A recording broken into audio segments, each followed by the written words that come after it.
श्री सच्चिदानंद सद्गुरु साईनाथ महाराज की जय। मेरे शिरडी के साईं बाबा के सभी प्यारे भक्तों को मेरा प्यार भरा नमस्कार। तो चलिए आज हम चलते हैं साईं सच्चरित्र के अध्याय 3 की तरफ। श्री साईं बाबा की स्वीकृति, आज्ञा और प्रतिज्ञा, भक्तों को कार्य समर्पण, बाबा की लीलाएं, ज्योति स्तंभ स्वरूप, मात्र प्रेम, रोहिला की कथा, उनके मधुर अमृतोपदेश। श्री साईं बाबा की स्वीकृति और वचन देना। जैसा कि गत अध्याय में वर्णन किया जा चुका है, बाबा ने सच्चरित्र लिखने की अनुमति देते हुए कहा कि सच्चरित्र लेखन के लिए मेरी पूर्ण अनुमति है। तुम अपना मन स्थिर कर मेरे वचनों में श्रद्धा रखो और निर्भय होकर कर्तव्य पालन करते रहो। यदि मेरी लीलाएं लिखी गईं तो अविद्या का नाश होगा तथा ध्यान व भक्ति पूर्वक श्रवण करने से दैहिक बुद्धि नष्ट होकर भक्ति और प्रेम की तीव्र लहर प्रवाहित होगी, और जो इन लीलाओं की अधिक गहराई तक खोज करेगा उसे ज्ञान रूपी अमूल्य रत्न की प्राप्ति हो जाएगी। इन वचनों को सुनकर हेमाडपंत को अति हर्ष हुआ और वे निर्भय हो गए। उन्हें दृढ़ विश्वास हो गया कि अब कार्य अवश्य ही सफल होगा।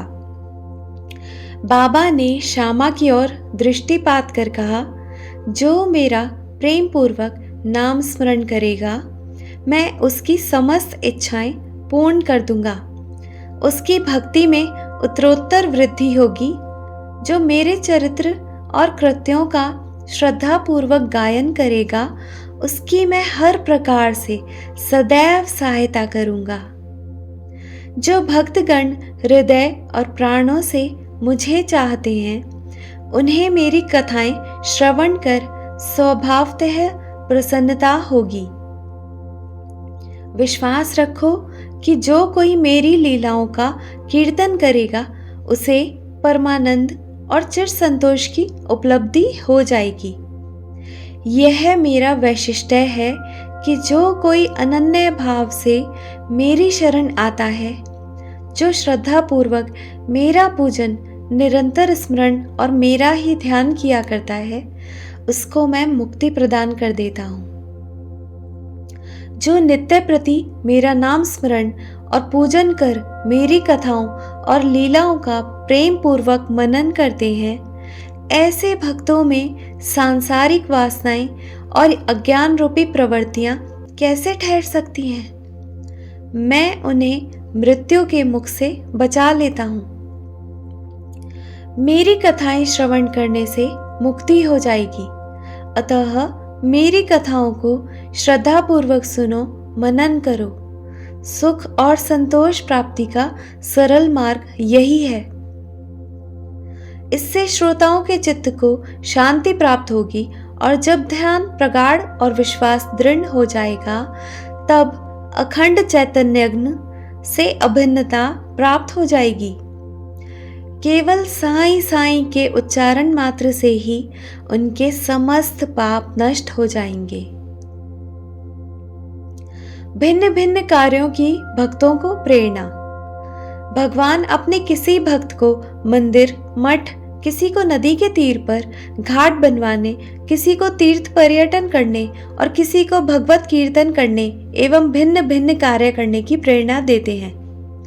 परंतु उन्होंने मुझे साईं सच्चरित्र लेखन की प्रेरणा दी। मुझे किसी भी विद्या का पूर्ण ज्ञान न होने के कारण मैं इस कार्य के लिए सर्वथा ही अयोग्य था। अतः मुझे इस दुष्कर कार्य का दुस्साहस क्यों करना चाहिए? श्री साईं महाराज की यथार्थ जीवनी का वर्णन करने की सामर्थ्य किसे है? उनकी कृपा मात्र से ही कार्य संपूर्ण होना संभव है। इसलिए जब मैंने लेखन प्रारंभ किया तो बाबा ने मेरा अहम नष्ट कर दिया और उन्होंने स्वयं अपना चरित्र रचा। अतः इस चरित्र का श्रेय उन्हीं को है, मुझे नहीं।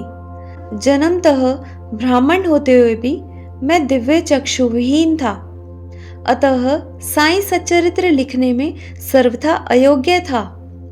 परंतु श्री हरि कृपा से क्या संभव नहीं है। मूक भी वाचाल हो जाता है और पंगु भी गिरिवर चढ़ जाता है। अपनी इच्छा अनुसार कार्य पूर्ण करने की युक्ति वे ही जाने। हारमोनियम और बंसी को यह आभास कहाँ कि ध्वनि कैसे प्रसारित हो रही है, इसका ज्ञान तो वादक को ही है। चंद्रकांत मणि की उत्पत्ति और ज्वार भाटे का रहस्य मणि अथवा उदधि नहीं, वरन शशि कलाओं के घटने बढ़ने में ही निहित है। बाबा का चरित्र ज्योति स्तंभ स्वरूप। समुद्र में अनेक स्थानों पर ज्योति स्तंभ इसलिए बनाए जाते हैं जिससे नाविक चट्टानों और दुर्घटनाओं से बच जाएं और जहाज को कोई हानि ना पहुंचे। इस भवसागर में श्री साईं बाबा का चरित्र ठीक उपर्युक्त भांति ही उपयोगी है। यह अमृत से भी अति मधुर और सांसारिक पथ को सुगम बनाने वाला है। जब वह कानों के द्वारा हृदय में प्रवेश करता है तब दैहिक बुद्धि नष्ट हो जाती है और हृदय में एकत्रित करने से समस्त कुशंकाएं लोप हो जाती हैं। अहंकार का विनाश हो जाता है तथा बौद्धिक आवरण लुप्त होकर ज्ञान प्रकट हो जाता है। बाबा की विशुद्ध कीर्ति का वर्णन निष्ठा पूर्वक श्रवण करने से भक्तों के पाप नष्ट होंगे, अतः यह मोक्ष प्राप्ति का भी सरल साधन है। सतयुग में शम तथा दम, त्रेता में त्याग, द्वापर में पूजन और कलयुग में भगवत कीर्तन ही मोक्ष का साधन है। यह अंतिम साधन चारों वर्णों के लोगों को साध्य भी है। अन्य साधन योग, त्याग, धारण, ध्यान, धारणा आदि आचरण करने में कठिन है, परंतु चरित्र तथा हरि कीर्तन का श्रवण तो अत्यंत ही सुलभ है। केवल उन पर ध्यान देने की ही आवश्यकता है। कथा श्रवण और कीर्तन से इंद्रियों की स्वाभाविक विषयासक्ति नष्ट हो जाती है और भक्त वासना रहित होकर आत्म साक्षात्कार की ओर अग्रसर हो जाता है। इसी फल को प्रदान करने के हेतु उन्होंने सच्चरित्र की रचना कराई। भक्तगण अब सरलता पूर्वक चरित्र का अवलोकन करें और साथ ही उनके मनोहर स्वरूप का ध्यान कर गुरु और भगवत भक्ति के अधिकारी बने तथा निष्काम होकर आत्म साक्षात्कार को प्राप्त हों। साईं सच्चरित्र का सफलता पूर्वक संपूर्ण होना यह साईं महिमा ही समझे। हमें तो केवल एक निमित्त मात्र ही बनाया गया है। मात्र प्रेम। गाय का अपने बछड़े पर प्रेम सर्वविदित ही है। उसके स्तन सदैव दुग्ध से पूर्ण रहते हैं और जब भूखा बछड़ा स्तन की ओर दौड़कर आता है तो दुग्ध की धारा स्वतः प्रवाहित होने लगती है। उसी प्रकार माता भी अपने बच्चे की आवश्यकता का पहले से ही ध्यान रखती है और ठीक समय पर स्तनपान कराती है। वह बालक का श्रृंगार उत्तम ढंग से करती है, परंतु बालक को इसका कोई भान ही नहीं होता। बालक के सुंदर श्रृंगार आदि को देखकर माता के हर्ष का पारावार नहीं रहता। माता का प्रेम विचित्र, असाधारण, निस्वार्थ है, जिसकी कोई उपमा नहीं है। ठीक इसी प्रकार सद्गुरु का प्रेम अपने शिष्य पर होता है। ऐसा ही प्रेम बाबा का मुझ पर था। उदाहरणार्थ वह निम्न प्रकार था। सन 1916 में मैंने नौकरी से अवकाश ग्रहण कर लिया था। जो पेंशन मुझे मिलती थी वह मेरे कुटुंब के निर्वाह के लिए अपर्याप्त थी। उसी वर्ष की गुरु पूर्णिमा के दिवस मैं अन्य भक्तों के साथ शिरडी गया। वहां अन्ना चिंचड़ी करने स्वतः ही मेरे लिए बाबा से इस प्रकार प्रार्थना की, इन पर कृपा करो। जो पेंशन इन्हें मिलती है बाबा, वह निर्वाह योग्य नहीं है। कुटुंब में वृद्धि हो रही है, कृपया और कोई नौकरी दिला दीजिए ताकि इनकी चिंता दूर हो और ये सुखपूर्वक रहें। बाबा ने उन्हें उत्तर दिया कि इन्हें नौकरी मिल जाएगी, परंतु अब इन्हें मेरी सेवा में ही आनंद लेना चाहिए। इनकी इच्छाएं सदैव पूर्ण होंगी। इन्हें अपना ध्यान मेरी ओर आकर्षित कर अधार्मिक तथा दुष्ट जनों की संगति से दूर रहना चाहिए। इन्हें सबसे दया और नम्रता का बर्ताव और अंतःकरण से मेरी उपासना करनी चाहिए। यदि ये इस प्रकार आचरण कर सके तो नित्यानंद के अधिकारी हो जाएंगे। रोहिला की कथा। यह कथा श्री साईं बाबा के समस्त प्राणियों पर समान प्रेम की सूचक है। एक समय रोहिला जाति का एक मनुष्य शिरडी में आया। वह ऊंचा, पूरा, सुदृढ़ एवं सुगठित शरीर का था। बाबा के प्रेम से मुग्ध होकर वह शिरडी में ही रहने लगा। वह आठों प्रहर अपनी उच्च और कर्कश आवाज में कुरान शरीफ के कलमे पढ़ता और अल्लाह अकबर के नारे लगाता था। शिरडी के अधिकांश लोग खेतों में दिन भर काम करने के पश्चात जब रात्रि में घर लौटते तो रोहिला की कर्कश पुकारें उन्हें स्वागत करती थी। इस कारण उन्हें रात्रि में विश्राम न मिलता था, जिससे वे अधिक कष्ट और असुविधा का अनुभव करने लगे। कई दिनों तक तो वे मौन रहे, परंतु जब कष्ट असहनीय हो गया तब उन्होंने बाबा के समीप जाकर रोहिला को मनाकर इस उत्पात को रोकने की प्रार्थना की। बाबा ने उन लोगों की इस प्रकार प्रार्थना पर ध्यान न दिया।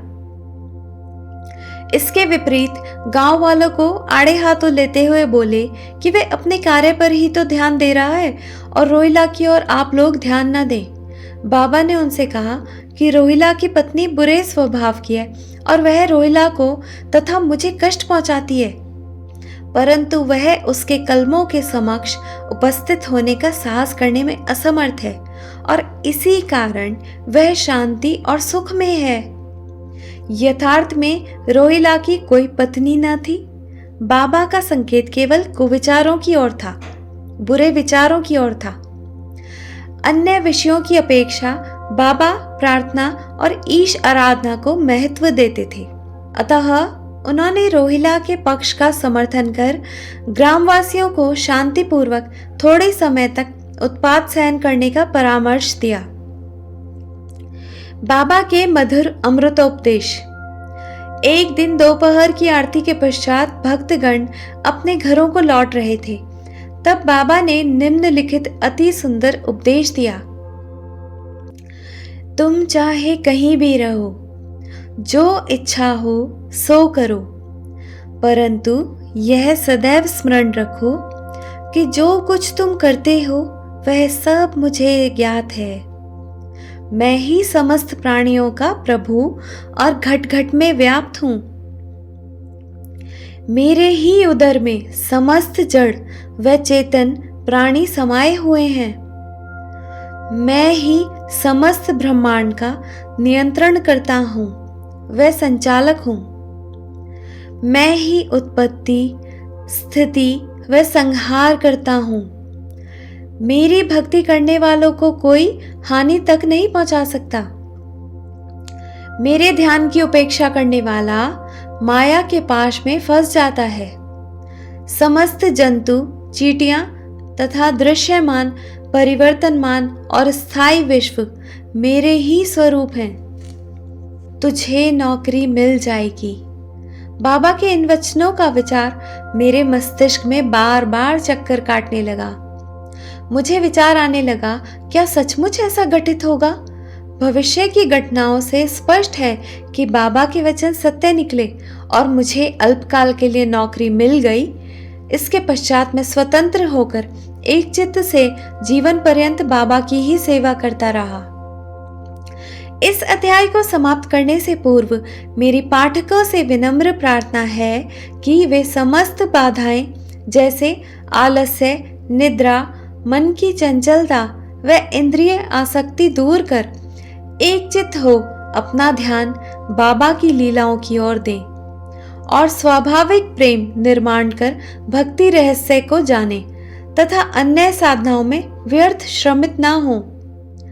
उन्हें केवल एक सुगम उपाय का पालन करना चाहिए और वह है श्री साईं लीलाओं का श्रवण। इससे उनका ज्ञान नष्ट होकर मोक्ष का द्वार खुल जाएगा। जिस प्रकार अनेक स्थानों में भ्रमण करते हुए भी लोभी पुरुष अपने गड़े हुए धन के लिए सतत चिंतित रहता है, उसी प्रकार श्री साईं को अपने हृदय में धारण करो। अगले अध्याय में श्री साईं बाबा के शिरडी आगमन का वर्णन होगा। श्री सद्गुरु साईनाथ अर्पणमस्तु। शुभम भवतु। ओम साई राम, ओम साई राम, ओम साई राम।